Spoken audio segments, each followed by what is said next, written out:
हमारा आज का जो टॉपिक है वो है पुरुषार्थ के ऊपर। क्या है धर्म, अर्थ, काम, मोक्ष? कैसे आप इसे अपने गृहस्थ आश्रम में अपनी डे टू डे एक्टिविटीज के साथ रिलेट कर सकते हैं?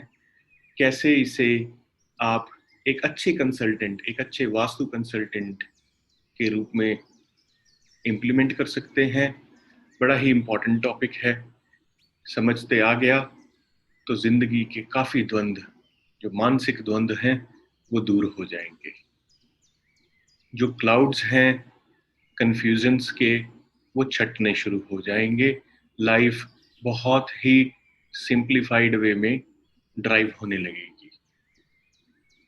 मैं इसको, जैसे मैं हमेशा करता हूँ, कुछ स्लाइड्स के थ्रू तुम्हें समझाने की कोशिश करूंगा और बहुत ही सिंपल लैंग्वेज में समझाने की कोशिश करूंगा ताकि ये मनस में अच्छी तरह बैठ जाए। आगे चलते हैं। मैं स्लाइड्स ऑन करता हूं। मेरे वर्ड्स को बहुत अच्छे से पकड़ना, क्योंकि ये सूत्र समझ में आ गया तो जीवन बड़ा ही सरल लगेगा। हाँ? पुरुषार्थ यानी जीवन का प्रयोजन। क्या है हमारे जीवन का प्रयोजन और कैसे इसे प्राप्त करें? क्या हैं इसके चार स्तंभ? इसके बारे में चर्चा करेंगे। आध्यात्मिक दृष्टि से अगर मैं तुम्हें बताऊं तो जीवन का प्रयोजन परमात्मा को पाना है। बड़ा ही जटिल सवाल है ये कि मेरे जीवन का प्रयोजन क्या है।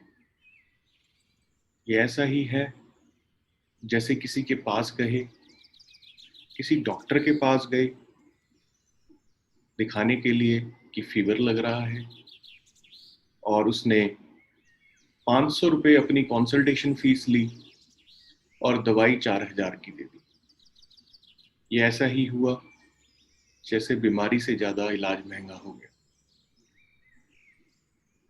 मेरा प्रयत्न रहेगा इस वीडियो में कि मैं तुम्हें सरल तरीके से समझाऊं कि पुरुषार्थ क्या है, कैसे इस पुरुषार्थ को मीट करें, क्या इसके चार स्तंभ हैं जिन्हें फॉलो करके, या चार स्टेप्स हैं जिसे फॉलो करके तुम मोक्ष प्राप्त कर सकते हो। मैं जो तुम्हें एक्सप्लेन करूंगा ये पुरुषार्थ गृहस्थ आश्रम से रिलेटेड है, जिसमें हम डे टू डे में वर्किंग करते हैं, क्लाइंट को कंसल्ट करते हैं। इसके एग्जाम्पल देके तुम्हें समझाऊंगा ताकि अच्छे से समझते आए। आगे चलते हैं। हिंदू धर्म में पुरुषार्थ से तात्पर्य मानव के लक्ष्य या उद्देश्य से है। पुरुष अर्थ यानी पुरुष जो फिक्स है, जो अडल है, स्टबन है, जो चेंज नहीं हो सकता, वो पुरुष है। अर्थ क्या मीनिंग है? पुरुषार्थ यानी इस जीवन में रहते हुए एक मीनिंगफुल लाइफ को स्पेंड करना ताकि संपूर्णता का एहसास हो, ये पुरुषार्थ है। लेकिन लाइफ कैसी? लाइफ दैविक संपदा में रहते हुए जीना, असुरी संपदा में रहते हुए जीना नहीं। एक वीडियो बना दूंगा दैविक और असुरी संपदा के ऊपर, ताकि ये भी समझते आएगा कि क्या होती है देवी संपदा और क्या होती है असुरी संपदा। अब मैं तुमको आगे लेके चलता हूं और ये समझाता हूं कि इस पुरुषार्थ के चार स्तंभ क्या हैं। सबके जीवन के उद्देश्य इंडिविजुअल, भौतिक उद्देश्य इंडिविजुअल हो सकते हैं, लेकिन स्पिरिचुअल जो उद्देश्य है वो सिर्फ एक ही है, और वो है परमात्मा को प्राप्त करना। धर्म, अर्थ, काम और मोक्ष, ये चार स्तंभ हैं। ये चार सीढ़ियां हैं जिन्हें चढ़ के पुरुषार्थ की तरफ जा सकते हैं। धर्म क्या है? किसी भी चीज को धारण करना धर्म है, यानी तुम्हारी इंटेंशन क्या है, तुम्हारा रोल क्या है, तुम्हारी रिस्पॉन्सिबिलिटी क्या है। तुम कुछ भी करते हो उसमें तुम्हारी एक इंटेंशन होती है, एक रोल होता है, एक रिस्पॉन्सिबिलिटी होती है, वो धर्म है। तुमने क्या धारण किया हुआ है, ये धर्म है। तुम्हारी धारणा क्या है जब तुम वास्तु पढ़ रहे हो, ये धर्म है। प्रॉब्लम होती है कि तुम्हारी धारणा तो कुछ और है लेकिन तुम कर कुछ और रहे हो, ये पीड़ा का कारण हो जाता है। यहां से प्रकृति विकृति में डेविएट हो जाती है। तो बहुत जरूरी है ये क्लियर करते आना कि तुमने क्या धारण किया है, क्या तुम्हारा धर्म है, क्या तुम्हारे रोल्स हैं और क्या तुम्हारी रिस्पॉन्सिबिलिटीज है। अर्थ, अर्थ का मतलब है मीनिंगफुलनेस। अर्थ का मतलब पैसा भी होता है। जो तुमने धारण किया हुआ है वो कितना रिलेवेंट है, कितना मीनिंगफुल है, यहां लाइफ के इस कॉन्टेक्स्ट में जिक्र हुआ है। क्या वो आसुरी संपदा का है या देविक संपदा का है, उस इंटेंशन के पीछे क्या मतलब है तुम्हारा, इसको अर्थ कहते हैं। और इस मीनिंगफुलनेस से ही ट्रांसफॉर्मेशन होती है पैसे की। काम क्या है, कहीं जगह लिखा है फिजिकल डिजायर्स को पूरा करना काम है। इन ब्रॉडर कॉन्टेक्स्ट काम का मतलब है desires, not necessarily physical desires, it could be any desire, वो काम है।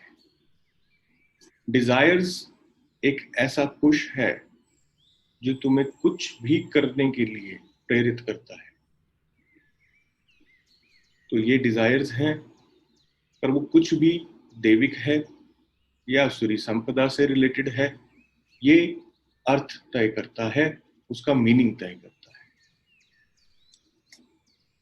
मोक्ष, मोक्ष का मतलब है फुलफिलमेंट, यानी किसी भी चीज को जब तुम कंप्लीट करते हो, किसी भी टारगेट को जब तुम रीच करते हो, तो एक सेंस ऑफ फुलफिलमेंट आती है, कंप्लीशन आती है, वो मोक्ष है।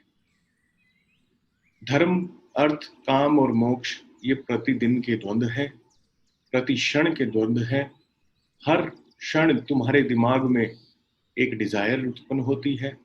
उस डिजायर को करने के लिए तुम अपने रोल फिक्स करते हो, उन रोल्स को एक मीनिंग देते हो कि उसका असल मकसद क्या है, और जब वो पूर्ण हो जाता है तो तुम्हें पूर्णता का एहसास होता है उस पर्टिकुलर वर्क से रिलेटेड या उस डिजायर से रिलेटेड। जैसे तुमने डिजायर करी कि मुझे एक्स वाई जी कोई सामान खरीदना है, हा? ये तुम्हारी डिजायर तुम्हारे अंदर पैदा हुई।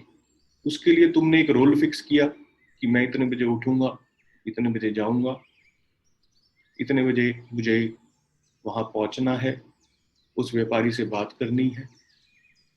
अर्थ, क्या बात करनी है, कैसे उसे समझाना है, हुँ? कैसे तुमने नेगोशिएट करना है जब कुछ खरीद रहे हो तो। और मोक्ष, जब तुम खरीद लो, उसका सेटअप कर लो, वो मोक्ष है। क्या समझ में आई मेरी बात? अब मैं तुम्हें मैजिक ऑफ फोर समझाता हूं कि क्या है। परमात्मा ने दो हाथ दिए हैं, इन हाथों में हस्त रेखाएं हैं, जिसमें हम कहते हैं कि हमारी पूरी किस्मत बंद है। कहते हैं ये रेखाएं बहुत कुछ जीवन के बारे में बता देती हैं, पर इनसे ऊपर चार उंगलियां दी हैं। धर्म, अर्थ, काम, मोक्ष, ये चार उंगलियां वही हैं। अगर तुम ये चार प्रोसेसेस को अपनी जिंदगी में अच्छे से डिफाइन कर लो तो तुम अपनी किस्मत खुद बना सकते हो। अब चार वेद हैं, ऋग्वेद, यजुर्वेद, सामवेद, अथर्ववेद, ये चार वेद हैं। ये चार ब्रह्मा जी के मुख हैं, वो स्तंभ है पुरुषार्थ को प्राप्त करने के। जब मैं बोलता हूं पुरुषार्थ को प्राप्त करने के, तो अल्टीमेट जो पुरुषार्थ है वो ब्रह्मा जी की प्राप्ति है, वो कोर है, वो सेंटर है वास्तु पुरुष मंडल में। वो मैं तुम्हें नेक्स्ट स्लाइड में दिखाता हूं। धर्म अर्थ काम मोक्ष, ये भी जैसे मैंने तुम्हें अभी ऑलरेडी एक्सप्लेन कर दिया है कि यही ब्रह्मा जी के वो चार मुख हैं, ये चार दिशाएं हैं वास्तु पुरुष मंडल में, और ये दिशाएं ही तय करती हैं कि तुम अपना पुरुषार्थ कैसे प्राप्त करो। समझते हैं वास्तु चक्र और पुरुषार्थ को। यहाँ पे देखेंगे तो ये ब्रह्म स्थान से ये चार देवता हैं, ये वही चार मुख हैं ब्रह्मा जी के जो मैंने तुम्हें अभी बताया। अब मैं तुम्हें एस्ट्रोलॉजिकली समझाता हूं इन चारों के बारे में।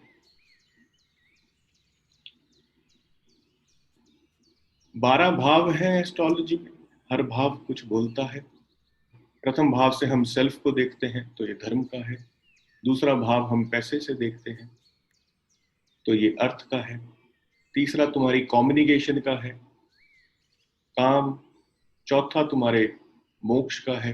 फिर इसी क्रम में ये धर्म अर्थ काम मोक्ष, धर्म अर्थ काम मोक्ष, इन्हीं क्रम में ये 12 भाव हैं। अगर तुम देखोगे तो तुम्हारे सेंटर के जो भाव हैं, पहला, चौथा, सातवां और 10वां, इस भाव में धर्म के सामने काम है और अर्थ के सामने मोक्ष है। तो इन चारों की बैलेंसिंग बहुत जरूरी है लाइफ में। अगर ये चार बैलेंस करते आ गया तो जीवन बहुत ही सरल हो जाता है। प्रॉब्लम ये होती है कि धारणाएं तुम्हारी अगर ज्यादा हैं इच्छाओं से तो प्रॉब्लम है, और अगर तुम्हारी इच्छाएं ज्यादा हैं तुम्हारी धारणाओं से तो प्रॉब्लम है। तो इनको बैलेंस करते आना चाहिए। ये एस्ट्रोलॉजी का पार्ट है। किसी दिन एस्ट्रोलॉजी की क्लास में तुम्हें ये डिटेल में समझाऊंगा, लेकिन अभी मैजिक ऑफ 4 है तो तुम्हें समझाते आ रहा हूं कि कहाँ कहाँ ये रिलेटेड है। धर्म अर्थ काम और मोक्ष, ये वास्तु में भी है, ये एस्ट्रोलॉजी में भी है और ये न्यूमरोलॉजी में भी है। अंक ज्योतिष में और पुरुषार्थ को समझते हैं। अंक ज्योतिष जैसे 4 है तो हमने यहाँ 4 नंबर जो कि राहु का है उसके आगे धर्म लिख दिया है। और राहु क्या देते हैं? ध्यान, यानी कि तुमने क्या धारण किया है। You should be always and always keep your attention on it. तुम्हारी अटेंशन तुम्हारे धारण किए हुए के ऊपर होगी। फिर यहाँ से चौथा स्थान देख लेंगे दोबारा से। जैसे ये 1 है तो इसको छोड़ देंगे, 1 2 3 4। फिर 8 नंबर आता है और ये शनि का है, अर्थ यानी कि रिटर्न्स। तुम जैसे कर्म करोगे, जिस मीनिंग से कर्म करोगे, उसी मीनिंग से तुम्हारे को उसका फल मिलेगा। ये भाव या ये अंक ये बताता है। और इसके आगे अर्थ है। अब यहां से चौथा देखेंगे, 1 2 3 4। काम, तुम्हारी डिजायर्स क्या है, तुम अपनी किस तरह की डिजायर्स को ड्राइव करते हो। ये 3 अंक आ जाता है यहाँ पे। इसके लॉर्ड बृहस्पति हैं और ये फैमिली को रिप्रेजेंट करता है। गृहस्थ आश्रम में परिवार का पोषण, परिवार का पालन ही आदमी की डिजायर होती है मेजर। और कुछ भी बड़ा करना भी डिजायर में माना जाता है, जो कि बृहस्पति देते हैं। कुछ बड़ा प्लान, कुछ बड़ी इंडस्ट्री सेटअप करना, कुछ भी बड़ा थॉट प्रोसेस आना, कुछ बड़ा इंसाइट आना, ये बृहस्पति का होता है। फिर यहां से चौथा देखेंगे, 1 2 3, 1 2 3 और 4। यहां से अगर तुमने चौथा देखा तो ये 7 अंक पे आके रुका, जो कि केतु का है। और केतु मोक्ष देते हैं, आइसोलेशन की लॉर्ड है। ये मेरी अपनी एनालिसिस है, ये मेरे अपने रिसर्च हैं, ये कहीं किसी किताब में नहीं लिखा है इसके बारे में, अंक ज्योतिष के बारे में। और जो ग्रह ज्योतिष के बारे में भी मैंने तुम्हें बताया कि कैसे हम धर्म अर्थ काम मोक्ष को रिलेट करते हैं। ये मेरे अपने एनालिसिस हैं जो मैं तुम्हारे साथ आज शेयर कर रहा हूँ। तो इस प्रकार हर एक चीज देखा जाए तो हमारे पुरुषार्थ से जुड़ी हुई है। हर एक चीज हमारे धर्म अर्थ काम मोक्ष के एफर्ट्स के साथ बंधी हुई है और एक विशियस साइकिल है ये।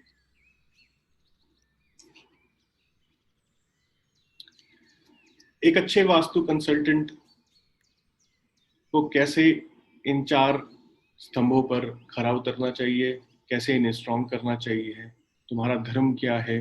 तुम्हारा धर्म है क्लाइंट की बात को अच्छे से सुनना, उसकी उसके घर में जब तुम जाओ या उसके नक्शे पे जब काम करो तो अच्छे से ऑब्जर्व करना कि कहाँ पर दोष है, फिर उसकी एक रिपोर्ट लिखना और उसको एक अच्छे तरीके से सरल भाषा में कंसल्ट करना। ये तुम्हारा धर्म है। तुम्हें एज अ वास्तु कंसल्टेंट ये धारण करते आना चाहिए। अब आगे चलते हैं अर्थ, यानी कि तुम अपने क्लाइंट को जो कंसल्ट कर रहे हो वो एक मीनिंगफुल एडवाइस होनी चाहिए। वो कोई ऐसी एडवाइस नहीं होनी चाहिए बिना सर और पैर की। उसे वही बताओ जो उसके मतलब का है, अन्यथा उसके साथ कोई इधर उधर की बात करने का मतलब नहीं बनता है। हाँ? फीस वो लेनी है जो मीनिंगफुल हो। तुम्हें कॉन्फिडेंट होते आना चाहिए कि तुम क्या डिलीवर कर सकते हो। तुम्हें तुम्हारी क्षमताओं के बारे में पूर्ण ज्ञान होना चाहिए कि ये मेरी क्षमता है, मैं ये डिलीवर कर सकता हूँ। उसी के हिसाब से ही तुम्हें फीस लेनी चाहिए जो तुम डिलीवर कर सकते हो। काम यानी कि हील करना। तुम्हारी डिजायर क्लाइंट के लिए क्या होनी चाहिए कि उसकी प्रॉब्लम का, उसके कष्टों का तुम निदान कर सको एज अ वास्तु कंसल्टेंट। तो ये सॉल्यूशन प्रोवाइड करना तुम्हारी काम इच्छा होनी चाहिए। बीइंग अ वास्तु कंसल्टेंट मोक्ष क्या है तुम्हारे लिए? बीइंग अ वास्तु कंसल्टेंट तुम्हारे लिए मोक्ष ये है कि वो ताउम्र एक परिवार की तरह तुम्हारे साथ जुड़ा रहे, तुम्हारा क्लाइंट ना बन के तुम्हारा मित्र बन जाए, और हर एडवाइस तुम उसको एक मैत्री भाव में दो। एक तुम्हारा नाम हो, तुम्हारा काम हो, तुम्हारा नेम फेम रिकॉग्निशन, तुम्हें एक पीस ऑफ माइंड हो। तुम इस द्वंद से बाहर आ जाओ कि मुझे क्लाइंट चाहिए, मैं अब क्या करूं कि इस क्लाइंट से मैं और पैसे कमा लूं। इस द्वंद से जब तुम बाहर आ जाओगे तो ये तुम्हारा मोक्ष होगा, बीइंग अ वास्तु कंसल्टेंट। क्योंकि जब तुम्हारे मानसिक द्वंद खत्म हो जाएंगे तो तुम फ्री माइंड होंगे, तुम रिलैक्स्ड होगे। जब तुम फ्री माइंड और रिलैक्स्ड होगे फिर तुम्हें वो सब दिखेगा, वो सब सुनेगा जो एक नॉर्मल इंसान को नहीं दिखता और ना सुनता है, क्योंकि वो अपने ही मनोद्वंद में इतना उलझा होता है कि वो ऑब्जर्वेशन पावर उसकी वीक हो जाती है, लिसनिंग पावर उसकी वीक हो जाती है। फिर तुम्हें धर्म करने में, यानी कि जो तुम्हारे ज्ञान है, जो वास्तु ज्ञान तुम धारण कर रहे हो, जिस भी इंटेंशन से कर रहे हो, उसे करने में बहुत ही आसानी हो जाएगी। तो ये एक विशियस साइकिल है, ये पूरा प्रोसेस है जिससे पूर्ण करके तुम मोक्ष के बाद अपने पूर्ण पुरुषार्थ के को प्राप्त कर सकते हो। बीइंग अ वास्तु कंसल्टेंट यही तुम्हारा धर्म अर्थ काम और मोक्ष की साइकिल होनी चाहिए। आगे चलते हैं। अब क्लाइंट तुमसे ये कहता है, जैसे तुम अगर किसी क्लाइंट के पास जाते हो और पूछते हो कि भैया क्या करते हो, वो क्या करता है, क्या उसका बिजनेस है, क्या उसको चाहिए जिंदगी में, ये सब फिर धर्म अर्थ काम मोक्ष से रिलेट हो जाता है। मैं तुम्हें एक सरल एग्जाम्पल में समझाता हूँ। अगर तुम्हारे क्लाइंट को ये क्लियर नहीं है कि पैसा कैसे आएगा, तो साउथ की जो डायरेक्शन है वहां पे तुम उपचार कर दो तो उसको ये क्लियर होते आएगा कि उसका अर्थ क्या है जीवन का, यानी कि उसको पैसा कैसे आएगा। अब तुम्हारा क्लाइंट ये कहता है कि डिजायर्स मेरी जो है, मुझे पता नहीं मुझे क्या चाहिए जीवन में, यानी कि नॉर्थ जो है उसको तुम ट्रीट कर दो तो उसे ये बोध आ जाएगा कि उसकी लाइफ में उसकी डिजायर्स क्या है। क्लाइंट ये कहता है कि मेरे को मेरे कनेक्शंस के बारे में कॉन्फिडेंस नहीं है, या उसको अपने सोर्सेज का ही नहीं पता कि उसने क्या धारण किया हुआ है, उसके बारे में वो क्लियर नहीं है, वो कॉन्फिडेंट नहीं है। तो इसका मतलब ये है कि उसका धर्म स्टैब्लिश करने के लिए तुम्हें ईस्ट की दिशा में उपचार करना चाहिए, ताकि तुम उसकी धारणाओं को स्टेबल कर सको। फिर तुम्हारे क्लाइंट ये कहते हैं कि मुझे यही नहीं पता कि मुझे अल्टीमेटली क्या मेरा टारगेट है। तुम्हारी डिजायर से तुम्हारे टारगेट तक की जो जो ये यात्रा है, यही ये पुरुषार्थ की यात्रा होती है। जब तुम अपनी डिजायर से अपने अल्टीमेट गोल पे पहुंच जाते हो, तो तुम मोक्ष को प्राप्त करते हो। ये किसी भी सिचुएशन में हो सकता है। और अगर तुम्हारे क्लाइंट को गोल्स क्लियर नहीं है, तो मोक्ष यानी कि वेस्ट की जो दिशा है, वहां पे तुम उपचार कर दो, उसे ठीक कर दो, उसे बैलेंस कर दो, तो उसको मोक्ष का बोध हो जाएगा।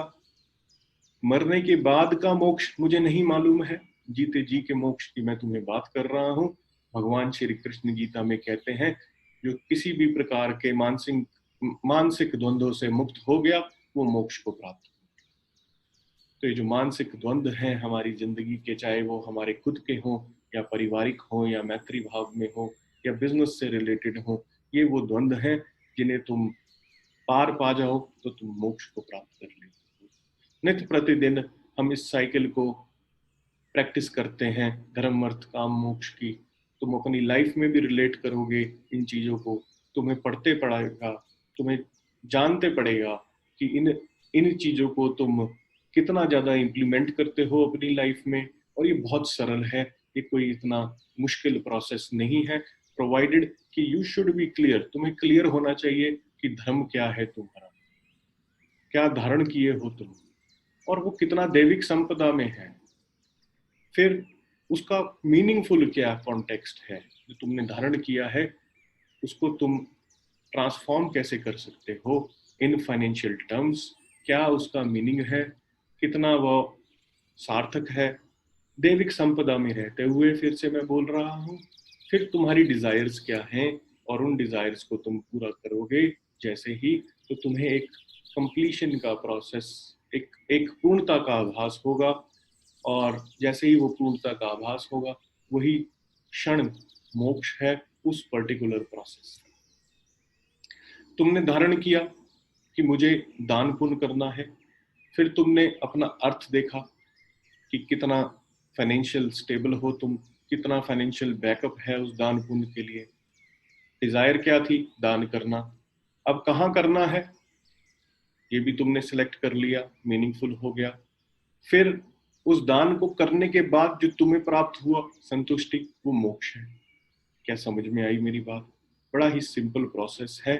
इसको बहुत ही एक्यूट किया हुआ था, बहुत कॉम्प्लिकेट किया हुआ था समझाते में, लेकिन मेरा मनस था कि मैं तुम लोगों के साथ ये शेयर करूं। ये बड़ा सिंपल है, इसे समझते आ गया तो पुरुषार्थ की प्राप्ति निश्चित है। ये मैं भौतिक सुखों के हिसाब से तुम्हें बता रहा हूँ, लेकिन अगर मैं स्पिरिचुअलिटी के बारे में बात करूं, तो being a spiritual human being, अगर मैं इसी पुरुषार्थ को बोलूं, तो मनुष्य के जीवन का सिर्फ एक ही उद्देश्य है, और वो है परमात्मा को।